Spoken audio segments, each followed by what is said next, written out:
الرحیم الحمد للہ والصلاة والسلام علی رسول اللہ وعن ابی سعید سعد بن مالک بن سنان الخدری رضی اللہ عنہ ان ناسا من الانصار سألوا رسول اللہ صلی اللہ علیہ وسلم فأعطاهم ثم سألوه فأعطاهم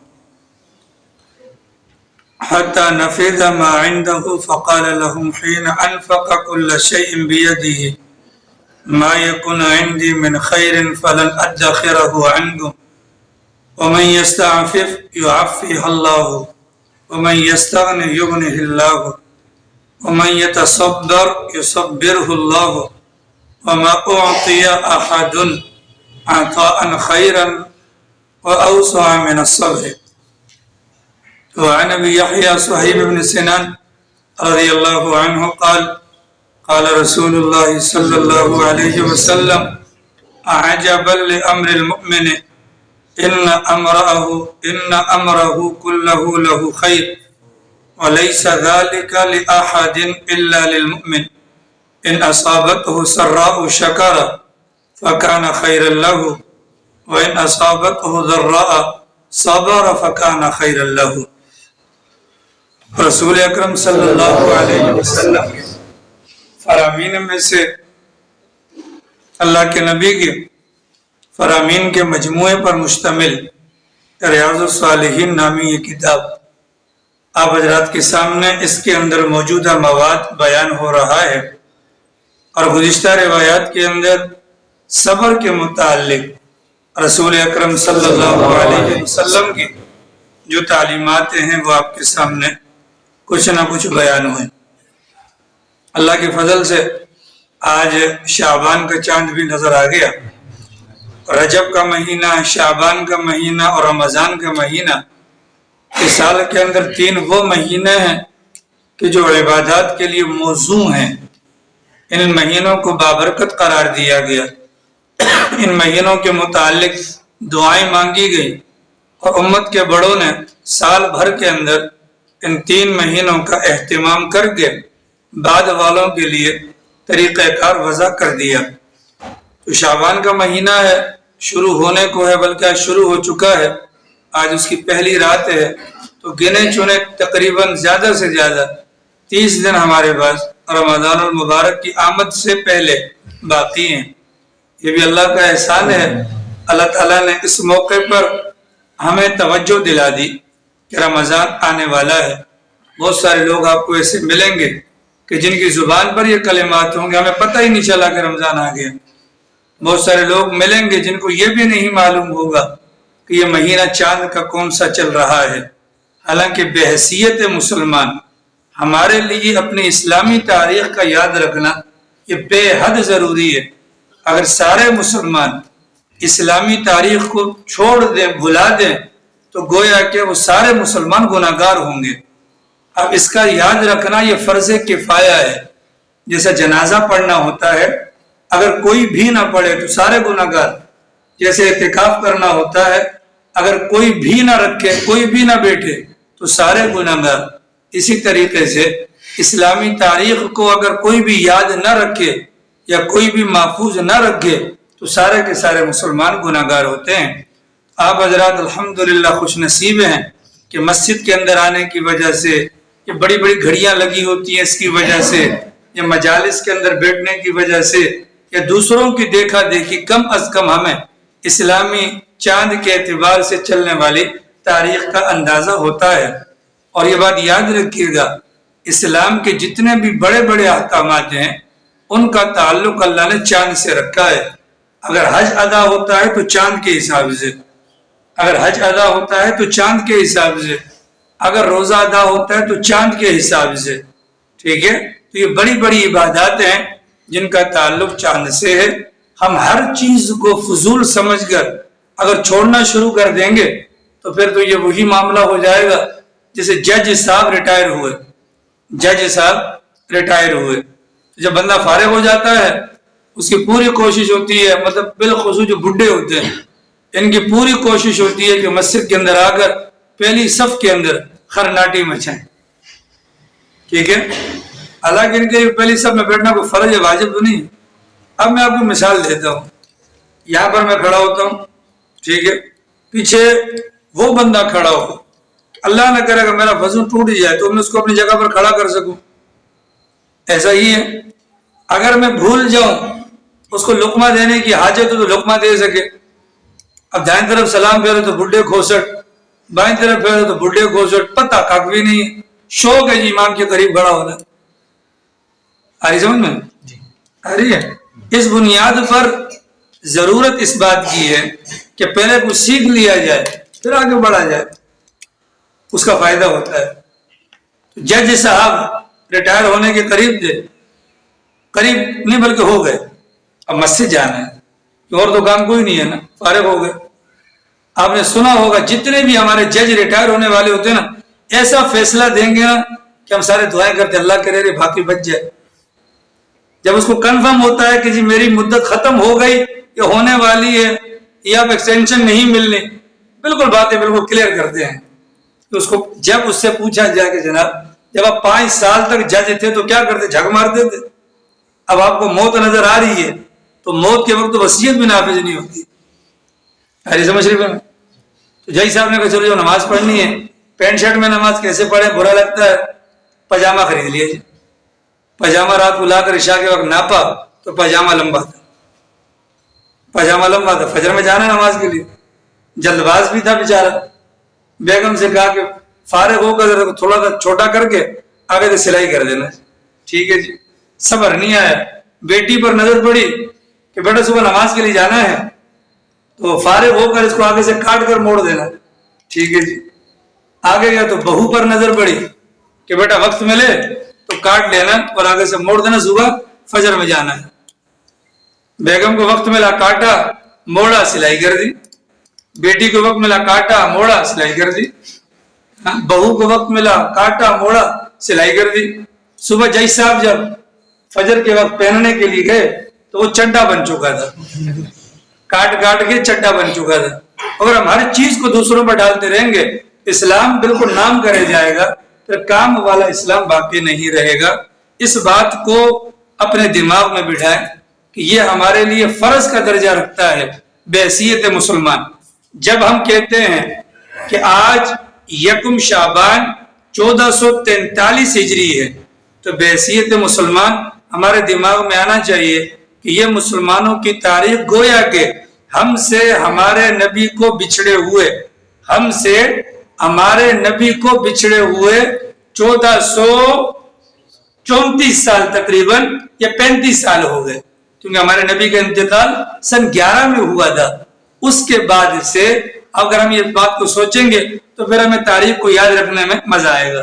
پھر اگر تھوڑا سا مزید آگے جائیں گے تو شعبان کے متعلق ہمارے نبی کی تعلیمات کیا ہیں، مزید شوق پیدا ہوگا کہ پیغمبر علیہ السلام شعبان کے مہینے میں رمضان کے علاوہ سال کے باقی مہینوں میں شعبان کے سے زیادہ کسی اور مہینے میں روزے نہیں رکھا کرتے تھے. پھر ہمیں شعبان کا نام بھی یاد ہوگا. پھر ہم رجب کا مہینہ چلے جائیں، پھر ہم رمضان کے بعد شوال کا مہینہ چلے جائیں، تو یہ ساری کی ساری چیزیں وہ ہیں جو ہماری تاریخ سے بلکہ ہمارے دین سے وابستہ ہیں. تو بحیثیت مسلمان ان چیزوں کا ہمارے دماغ میں ہونا بے حد ضروری ہے. یہ ہمارے ایمان کا، اسلام کا اور دین کا تقاضا ہے. اتنی بات واضح ہو گئی. آج جمعے کے اندر جمعے کے خطبوں کا ترجمہ بیان کیا گیا. یقیناً بہت سارے ساتھیوں کے لیے نئی بات ہوگی. اس موقع پر میں نے کہا تھا آپ رات کو درس میں تشریف لائیں، آپ کو ترجمہ کروایا جائے گا، یاد کرواؤں گا انشاءاللہ. یہ میں نے وعدہ ممبر پر کیا تھا، کیونکہ ہمارے لوگوں کی عادت ہے نا بات پھر پکڑ لیتے ہیں، تو میں نے کہا وضاحت کر دوں. بالکل میں تیار ہوں آپ کو ترجمہ یاد کروانے کے لیے، پر ایک شرط ہے چھوٹی سی کہ دیکھو بچہ روتا ہے تو ماں دودھ دیتی ہے. آپ سارے احباب آپس میں بیٹھ کر کسی بھی دن کے حوالے سے مشورہ کر لیں کہ جس دن آپ سارے تیار ہو جائیں مجھے بتلا دیں، انشاءاللہ میں آپ کو ترجمہ یاد کروا دوں گا. یہ بات کہنے کی وجہ کیا ہے؟ اگر میں خود سے آپ کو ترجمہ شروع کروا دوں گا 2 باتیں یقینی ہیں. بات نمبر 1 کہ جب فری کے اندر بغیر مطالبے کے کوئی چیز پیش کی جاتی ہے اس کی قدر نہیں ہوتی۔ نمبر 2 خطبہ جمعہ اتنا لمبا ہے، ٹھیک ہے، وہ 10 منٹ میں 20 منٹ میں نہیں ہوگا۔ آج جمعے کے اندر موٹا موٹا خلاصہ وہ 52 منٹ میں گیا ہے، تو پھر جب یہاں پر ٹائم گھڑی کے اوپر ہوتا ہے تو ہمارے ساتھیوں کے پیٹ میں مروڑ آتا ہے، ہمارے ساتھیوں کے پیٹ میں مروڑ آتا ہے۔ اس مروڑ کو دور کرنے کے لیے اور طلب اور توجہ کے لیے یہ شرط ہے، آپ حضرات جس دن بولیں گے انشاءاللہ میں سکھلانے کو تیار ہوں، لیکن اس کے لیے شرط یہ ہے آپ لوگ کہیں گے تو انشاءاللہ سکھلایا جائے۔ بات واضح ہوگی جی؟ ٹھیک ہے۔ بات نمبر 3 جو روایات چل رہی ہیں ان روایات کے اندر ہمیں صبر کی تلقین کی گئی ہے، اس کے حوالے سے کچھ روایات ما قبل میں گزری، ان کا لب لباب اور خلاصہ کہ صبر ایک ہتھیار ہے، صبر ایک قوت اور طاقت اور ایک فارمولہ ہے اللہ کی رحمت کو متوجہ کرنے کا یا اللہ کی طاقت کو اپنے ساتھ شامل کرنے کا۔ انہی میں سے ایک روایت ابھی جو آپ کے سامنے تلاوت ہوئی، رسول اکرم صلی اللہ علیہ وسلم نے فرمایا کہ مومن کا معاملہ تو عجیب و غریب ہے۔ ہم سارے مومن ہیں نا، فرمایا کہ مومن کا معاملہ تو عجیب و غریب ہے، اگر مومن کو کوئی خوشی ملتی ہے تو مومن شکر کرتا ہے، اور اگر مومن کو کوئی غم ملتا ہے تو مومن صبر کرتا ہے، اور صابر اور شاکر دونوں جنت میں جائیں گے، صابر اور شاکر دونوں جنت میں جائیں گے۔ میاں بیوی تھے، بیوی مارتی تھی، بیوی کیا کرتی تھی؟ مارتی تھی، شوہر برداشت کرتا تھا، تو باہر والوں کو جب پتا چلا، انہوں نے حالات معلوم کرنا چاہے، ان صاحب نے کہا الحمدللہ میں اور میری بیوی دونوں جنتی ہیں۔ انہوں نے کہا وہ کیسے؟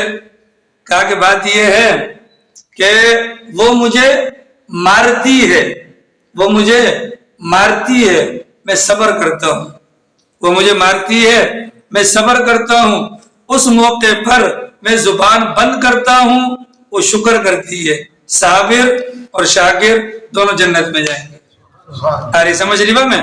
تو صابر اور شاکر دونوں جنت میں جائیں گے۔ سرکار نے فرمایا مومن کا معاملہ تو عجیب ہے کہ اس کو کچھ ملے گا تو شکر، نہیں ملے گا تو صبر، دونوں صورتوں کے اندر ایمان والے کے لیے فائدہ ہے۔ یہاں تک کتابوں میں لکھا ہے کہ مومن کی ادنا سی تکلیف بھی اللہ کو برداشت نہیں، اگر وہ صبر کرتا ہے اللہ خزانے بہا دیتا ہے۔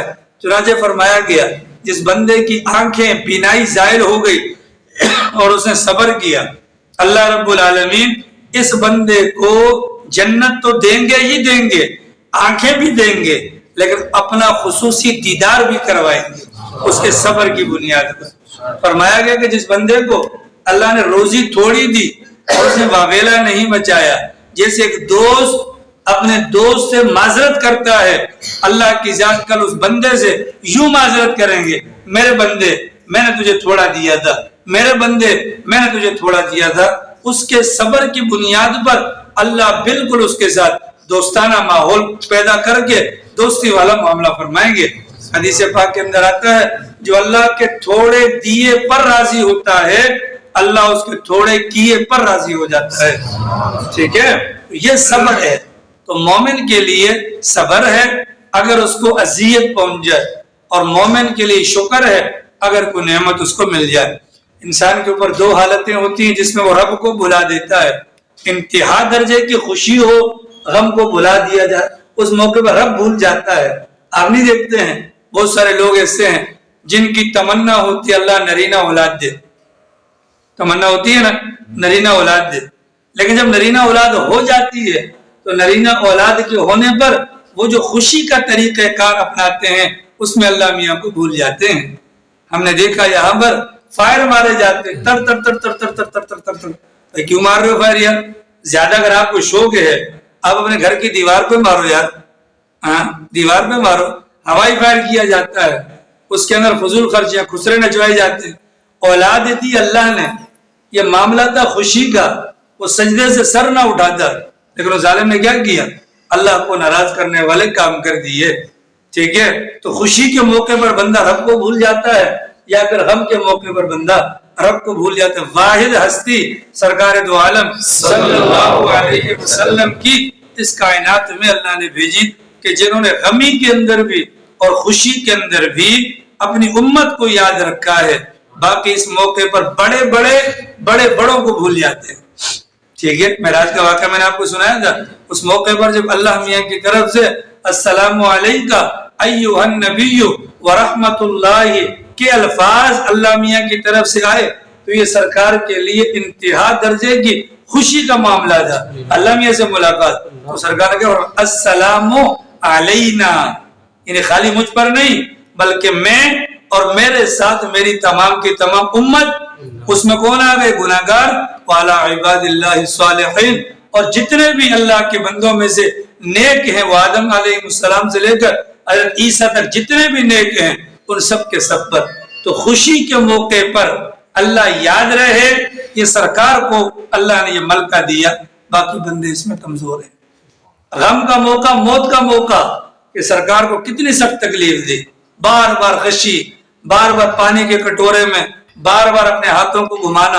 اس تکلیف کی حالت کے اندر انسان رب کو بھول سکتا ہے، پر پیغمبر اس موقع پر رب کو نہیں بھولے اور اپنی امت کو نہیں بھولے. یا رب امتی، یا رب امتی، یا رب امتی. اللہ کے نبی کے علاوہ کسی بندے پر بھی یہ دو حالتیں آتی ہیں، وہ پھسل جاتا ہے. وہ کیا ہو جاتا ہے؟ پھسل جاتا ہے. ٹھیک ہے. تو صبر کرنا ہے اور شکر کرنا ہے. اپنے دل پہ ہاتھ رکھ کر بتاؤ، دوپہر کو کھانا کھایا سب نے؟ بولو جی. کھانا کھایا ہے نا؟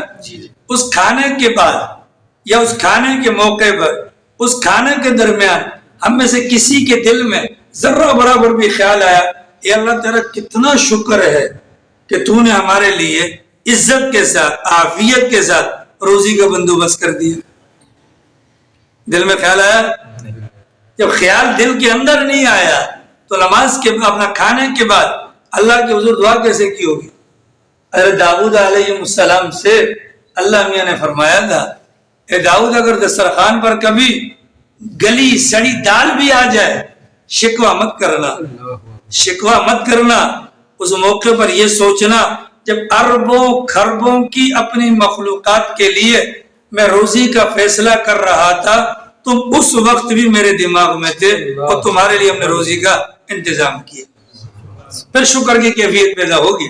اور اگر یہ سوچیں گے پڑوس سے ماشاءاللہ فلاں خوشبوئیں آ رہی ہیں تو بجائے شکر کے شکوہ اور شکایت کی کیفیت پیدا ہوگی. تو بار اللہ کا شکر ادا کیا کرو. اللہ نے ایمان کی دولت سے نوازا، لہٰذا مزے مزے مزے ہی مزے. سر کڑھائی 5 انگلیاں گھی میں، سر کڑھائی میں. اسی پر پیر صاحب کا لطیفہ سن لیں جی. بعض پیر ہوتے ہیں نا ماشاءاللہ، ہاں لمبی لمبی چھوڑتے ہیں اور مریدی ماشاءاللہ ماشاءاللہ ماشاءاللہ کر رہے ہوتے ہیں آگے سے. ہاں وہ خود بھی گمراہ ہوتے ہیں، نیچے والے بھی گمراہ ہوتے ہیں. پیر صاحب نے کہا صحیح رات میں نے خواب دیکھا. کیا دیکھا؟ ارے عجیب و غریب دیکھا. بتاؤ تو. کہ میں نے دیکھا کہ جی اپنا میرا ہاتھ شہد کے اندر اور آپ کا ہاتھ گٹر کے اندر. آپ کا ہاتھ گٹر کے اندر نہیں بلکہ الٹا ہو گیا. میں نے دیکھا میرا ہاتھ گٹر کے اندر، آپ کا ہاتھ شہد کے اندر. پیر صاحب فوراً ٹیڑھے ہو گئے. ہوئی تم لوگ گناہگار خاندانی، ہوئی تم لوگ گناہگار خاندانی. کہا نہیں بادشاہ اپنا پیر صاحب پورا نہیں ہوا ابھی. اگلی بات یہ ہے کہ میں آپ کی انگلیاں چاٹ رہا تھا اور آپ میری انگلیاں چاٹ رہے تھے. ہاں یہ سمجھ میں. تو مومن کا معاملہ ایسا ہے کہ سر اس کا کڑھائی میں ہوتا ہے اور 5 انگلیاں اس کی گھی کے اندر ہوتی ہیں. اگلی والی جو روایت ہے حضرت فاطمہ الزہرا رضی اللہ عنہا، سرکار کے انتقال کے موقع پر سب کو تکلیف دی، پوری امت غمگین. یہاں تک کہ جبرائیل امین نے آ کر کہا کہ سرکار اگر آپ نے جانا گوارا کر لیا آج کے بعد میں زمین پر بھی نہیں آؤں گا. اتنی بڑی محرومی کی بات ہے نا. زمین پر جبرائیل کا آنا یہ بڑی رحمت تھی، لیکن سرکار کو عالم صلی اللہ علیہ وسلم نے جب جانا منظور کر لیا تو جبرائیل نے کہا کہ جب آپ نہیں تو نبوت تو ختم ہے اور میرا کام تو اللہ کا پیغام لانا ہے. اس موقع پر سب پر تکلیف دی. حضرت فاطمہ کی حالت ظاہر ہے کہ حضرت فاطمہ الزہرا رضی اللہ عنہا کو سرکار دو عالم صلی اللہ علیہ وسلم نے اپنے جگر کا ٹکڑا قرار دیا. حضرت عباس کی بیگم سرکار کی تائی ام فضل رضی اللہ عنہا بھاگم بھاگ آئی سرکار, عجیب و غریب خواب دیکھ کر. کیا ہو گیا؟ سرکار بس منہ پر لاتے ہوئے ڈر لگتا ہے کہ بتلائیں کہ اسے کیا ہوا. فرمایا سرکار میں نے دیکھا کہ آپ کے پہلو کا حصہ کٹا اور میری گود میں آ کر گرا. سرکار نے فرمایا غم کی بات نہیں, یہ تو مبارک ہے, فاطمہ کیا بچہ ہوگا تمہاری گود میں کھیلے گا, فاطمہ کیا بچہ ہوگا تمہاری گود میں کھیلے گا. مقصد کیا ہے کہ فاطمہ میرے جگر کا ٹکڑا ہے, فاطمہ میرے جگر کا. ان کی جو قدردانی ہے, جب ہم عائشہ صدیقہ رضی اللہ عنہ کی روایات سنتے ہیں آدمی دھنک رہ جاتا ہے.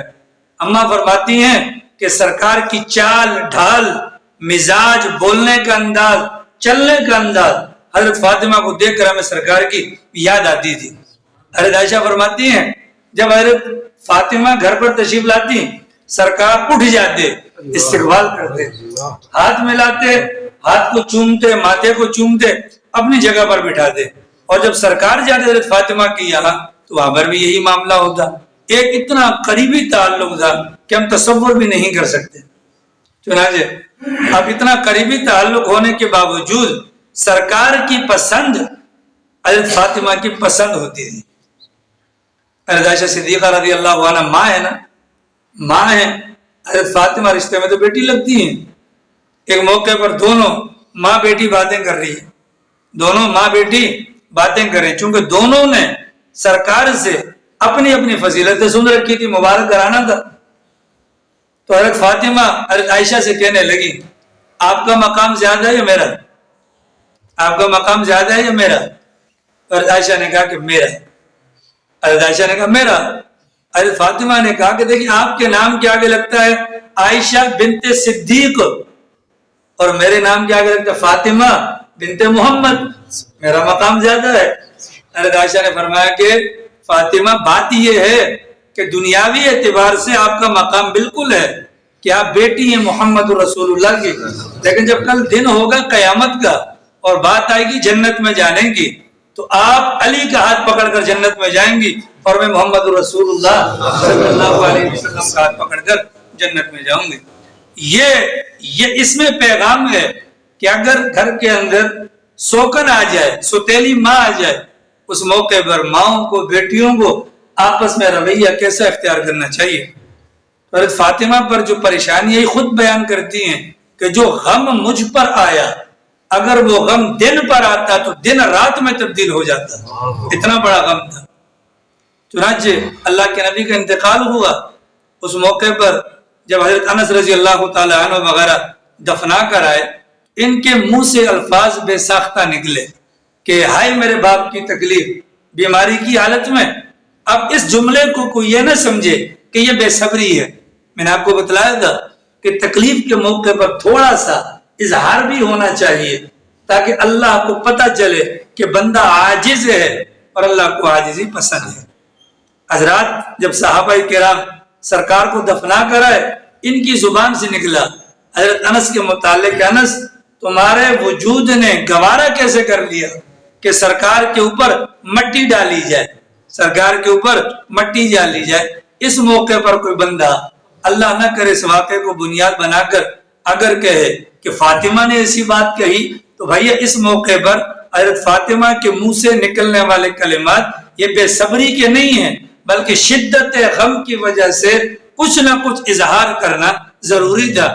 اس موقع پر انہوں نے یہ اظہار کیا. لیکن اگلی چیز صبر کیسا کیا, اگلی چیز صبر کیسا کیا کہ سرکار کے انتقال کے بعد کوئی تعزیتی کانفرنس منعقد کی, رونا دھونا کیا نہیں کیا, بلکہ سرکار کی تعلیمات کے مطابق غم کو برداشت کیا, غم کو برداشت کیا. یہاں تک کتابوں میں لکھا ہے ابو بکر صدیق رضی اللہ عنہ نے سرکار کی تعلیمات پر صبر تو کر لیا لیکن اندر اندر غم کی وجہ سے اتنے گھٹتے تھے کہ اندر سے جلے ہوئے گوشت کی بدبو آتی تھی, ان کا سینہ جل گیا تھا غم کو برداشت کر کے.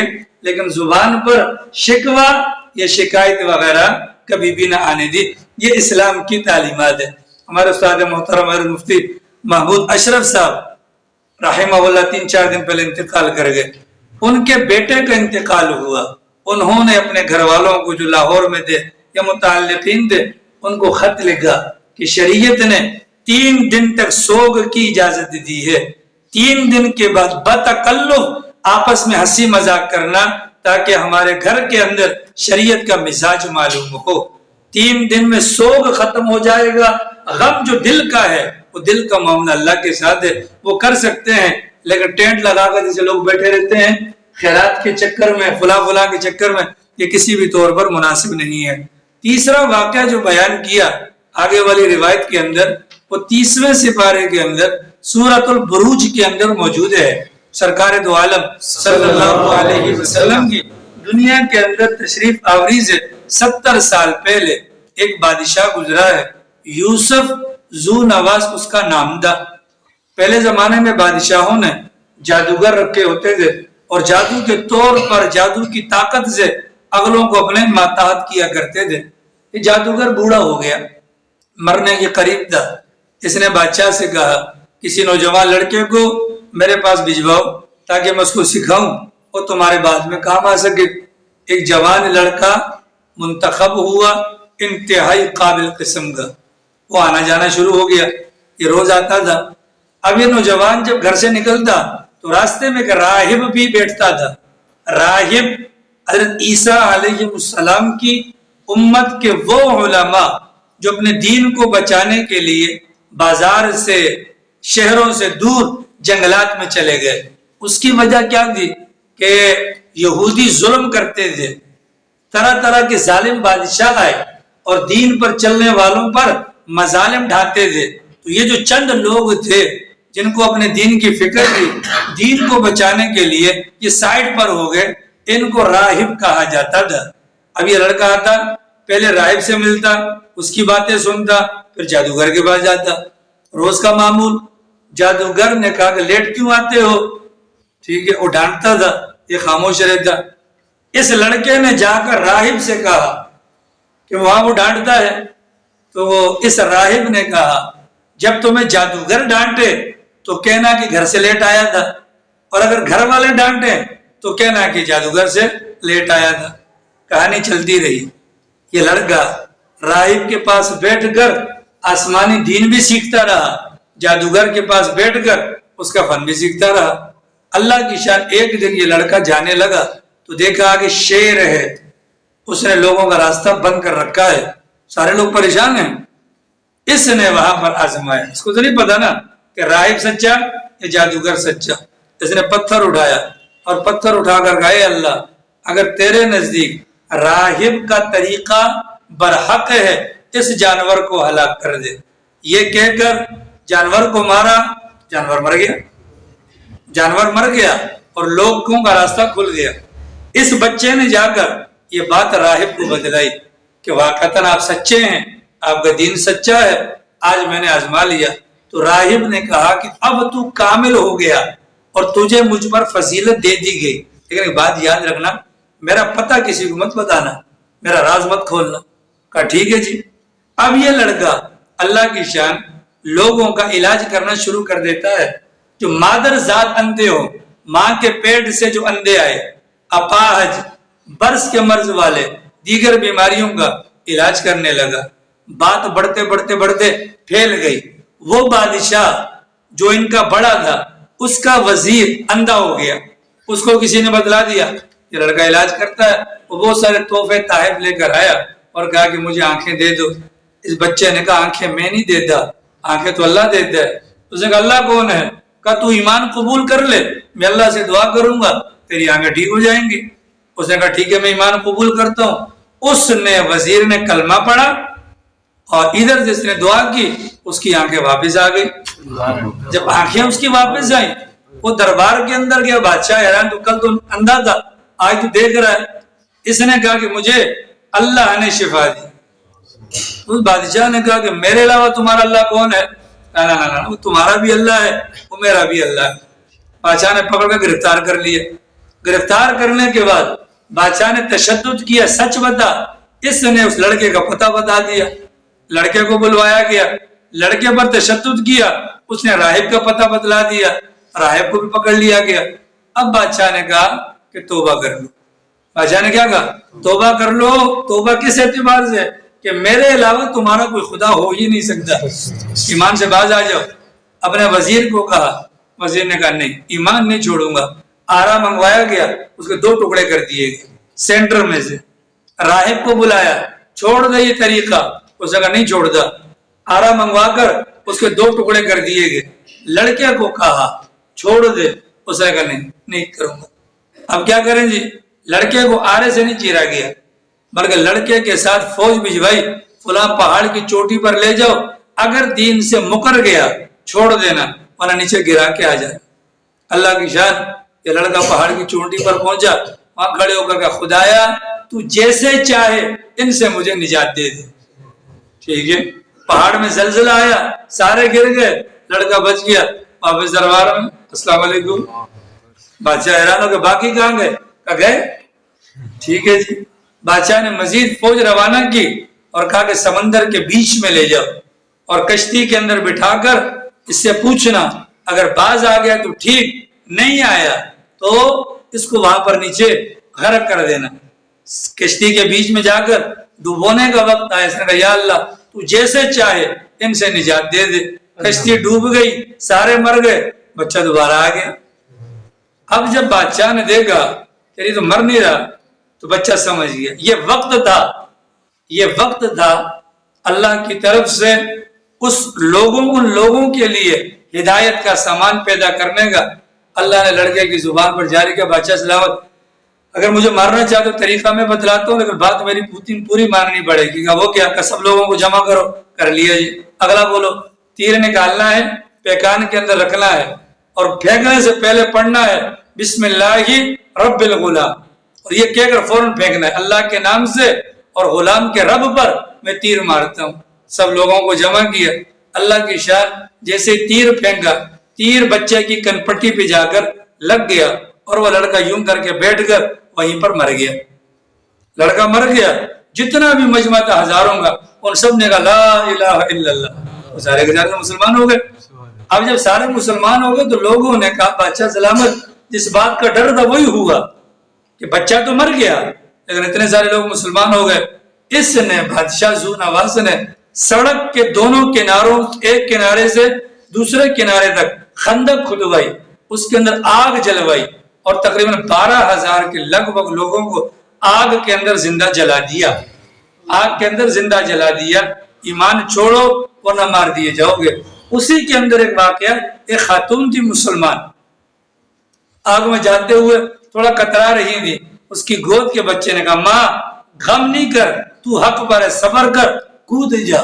تو صبر کا معاملہ یہاں پر ہوا۔ اللہ کے نبی نے اس واقعے کو بیان کیا۔ حضرت عمر کے زمانہ خلافت میں ایک جگہ نہر کی کھدائی کرتے کرتے ایک لاش ملی، ایک بچہ ہے یوں کر بیٹھا ہوا ہے۔ تو صحابہ کرام نے اس بچے کا ہاتھ اٹھایا، جب ہاتھ اٹھاتے تو خون جاری ہو جاتا، ہاتھ دوبارہ رکھتے تو خون وہیں چپک جاتا۔ حضرت عمر فاروق رضی اللہ عنہ نے فرمایا اس کی لاش کو اسی حالت میں رہنے دیا جائے۔ تو رسول اکرم صلی اللہ علیہ وسلم نے یہ واقعہ کیوں بیان کیا؟ کہ ان لوگوں نے صبر کیا، اللہ نے کتنا بڑا مقام دیا کہ نبی پاک علیہ السلام پر نازل ہونے والی آخری کتاب قرآن کریم کی سورۃ البروج کے اندر قیامت کی صبح تک ان کے صبر کی وجہ سے ان کا تذکرہ ہوتا رہے گا۔ والسماء ذات البروج والیوم الموعود وشاہد ومشہود قتل اصحاب الأخدود، ان کا تذکرہ اتنا بڑا مقام کیسے ملا؟ صبر کی وجہ سے ملا۔ تو ہمیں صبر مانگنا تو نہیں ہے، لیکن اللہ نہ کرے اگر کوئی پریشانی آ جائے تو واویلا نہیں کرنا بلکہ صبر کرنا ہے۔ اللہ پاک ہم سب کو توفیق عمل نصیب فرمائے۔